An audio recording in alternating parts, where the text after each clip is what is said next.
This is a video tour of Tomahawk November 9 or 7 37 Tango. This is a hand-painted Tomahawk. It's on both sides. It's quite nice. It's holding up very well. I think it looks like it was painted in '89 by that guy, and it's in real good shape. So he did a good job. The paint is thin on the fuselage, and as you can see, a lot thinner on the top of the wings.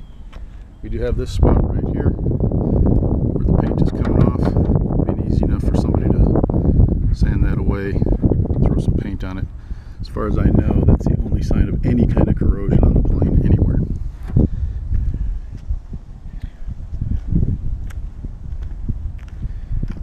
Little damage in the wingtip there. Otherwise, this one's in good shape. Again, paint missing from the wing. Here it looks like a repair was done to the fiberglass cowl at one time, and it was primed and never repainted.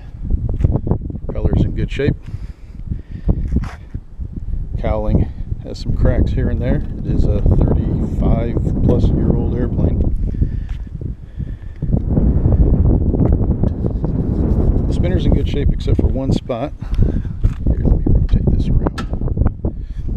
Right there. I had that welded right after I got the airplane, and I kept an eye on it, thinking someday I was going to have to replace the spinner, but it has not changed in 6 years, so it's good. The spinner bulkhead, on the other hand, did crack at one point, and I replaced it just a little over a year ago, maybe 2 years ago, with a carbon fiber bulkhead.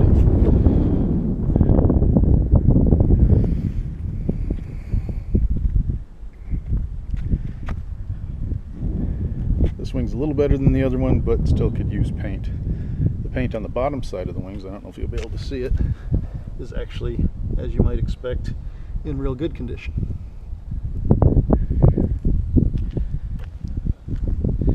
Here on this wingtip, you'll see some cracks that got stop drilled, and then this is the biggest crack in any fiberglass on the plane. Again, I assumed when I bought the plane that I was going to have to do something with that eventually, but in 6 years it hasn't changed at all.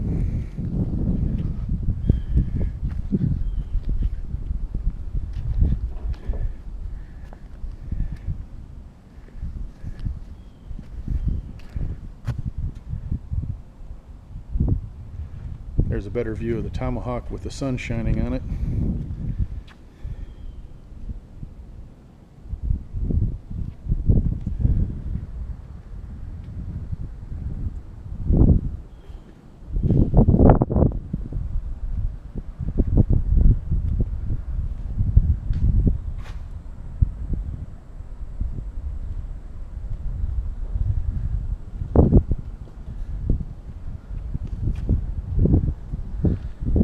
Quick look at the inside.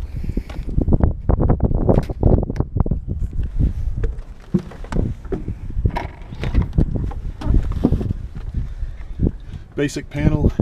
Everything works on the panel, but the vacuum pump stopped working, and it stopped working all at once about a couple of years ago.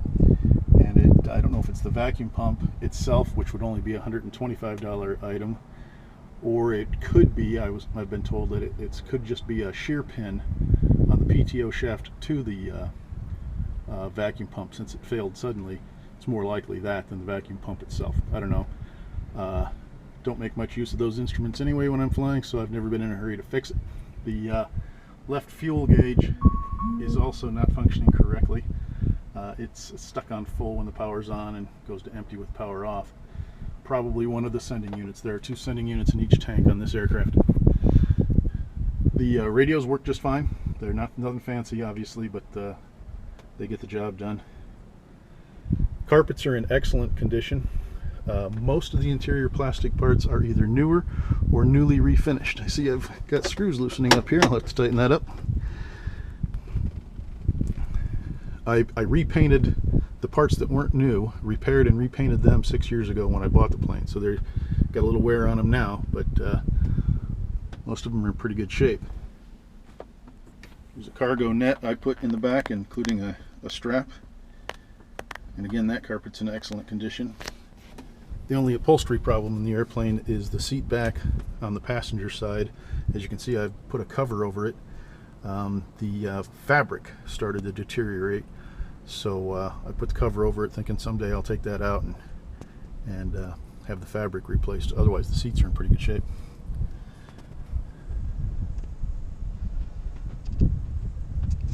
And I guess that's about it.